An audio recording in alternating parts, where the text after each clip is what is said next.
Salut, je suis Kétion Estelle Onel, étudiante à l'Université de Yaoundé 1, filière mathématiques, par ailleurs députée jeune des Nations Unies pour le Cameroun.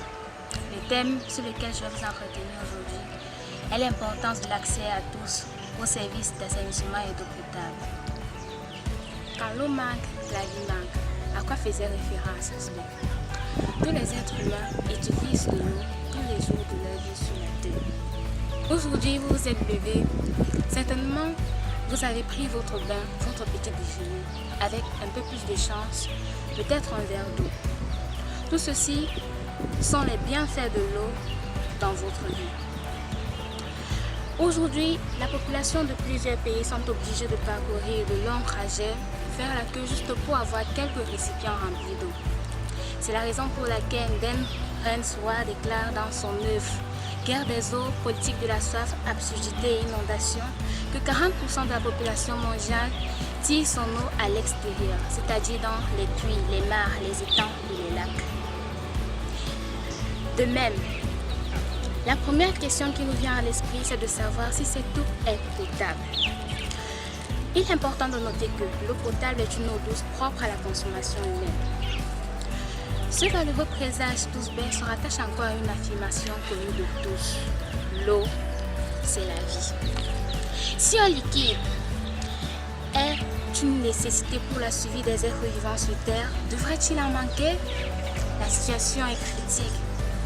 D'après l'OMS, l'UNICEF et l'UNESCO, la FAO, 2,1 milliards de personnes manquent de services d'eau potable et d'assainissement. La pénurie d'eau affecte 4 personnes sur 10 dans le monde et 340 000 enfants de moins de 5 ans meurent chaque année à cause des maladies diarrhétiques liées à l'eau. Vous allez certainement dire que j'utilise de gros mots pour de petites idées. Mais certainement vous n'imaginez pas la situation dans laquelle vivent ces individus. Imaginez-vous un seul instant manquer d'eau pendant 3 jours. Où allez-vous étancher votre soif? Imaginez-vous qu'un être cher, un être qui vous est cher, la prunelle de vos yeux, atteint de paludisme, de typhoïde ou même de choléra. Les causes de tout ceci sont liées à la surconsommation, la pollution, le changement climatique, le gaspillage et bien d'autres. Toutes ces causes entraînent l'assèchement des lacs, des rivières, des aquifères. Si nous prenons un exemple plus proche, nous constatons qu'en 1960, le lac Tchad était une orbite autour de la Terre, mais aujourd'hui, elle a perdu 95% de sa superficie. De même, une ville comme Yaoundé, capitale politique du Cameroun, manque d'eau. Les populations de cette ville sont parfois contraintes à aller très loin pour chercher de l'eau potable. De même, ceux mêmes qui en disposent ont accès à des heures bien déterminées.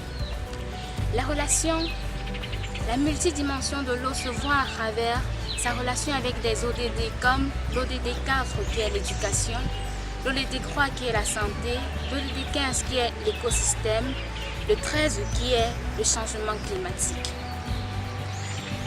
Par ailleurs, nous allons parler de l'assainissement. L'assainissement est la mise en œuvre des services d'hygiène pour la santé. Aujourd'hui, 4,5 milliards de la population mondiale n'ont pas accès aux services d'assainissement gérés de manière sûre. De même, Douala en 2016 était la 9e ville la plus invivable dans le monde. Il est important de noter que Douala est la capitale économique de notre cher pays, le Cameroun. Face à cette situation, nous ne pouvons pas rester les bras croisés. Et les solutions que nous pouvons proposer sont les suivantes.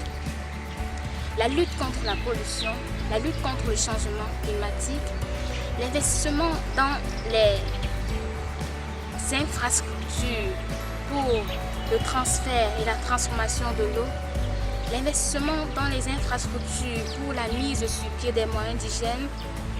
Nous devons sensibiliser les populations, les faire participer à la mise en œuvre des services d'assainissement, car vu l'importance de l'eau, l'Assemblée générale de l'ONU a décidé d'adopter le 27 juillet 2010 l'accès universel à l'eau potable et aux services d'assainissement comme un droit pour tous les individus sur Terre. Le progrès est disponible, il surgit chaque jour, mais le plus important est d'en faire bon usage pour certes avancer, mais vers le droit chemin. Aujourd'hui, vous avez décidé de nous écouter, vous parler de l'importance de l'eau et des services d'assainissement. Car c'est un moyen pour vous d'aider les populations en manque. C'est un moyen pour vous de lutter contre le manque d'eau potable et des services d'assainissement. Certains disent que la vie est un long fleuve tranquille, mais moi je la vois plutôt comme un poème engagé, où soit nous sommes l'auteur et participons au progrès, soit nous sommes les personnages et nous laissons mener par le bout de la plume. Nous pouvons changer la donne, nous avons le pouvoir de changer. Si nous ne pouvons pas le faire pour nous, faisons-le pour tous ceux qui comptent sur nous, ceux qui espèrent jour et nuit le changement. Car quand l'eau manque, la vie manque. Très prochainement, je vous reviens pour vous parler de l'importance de l'eau dans le développement. Je vous remercie.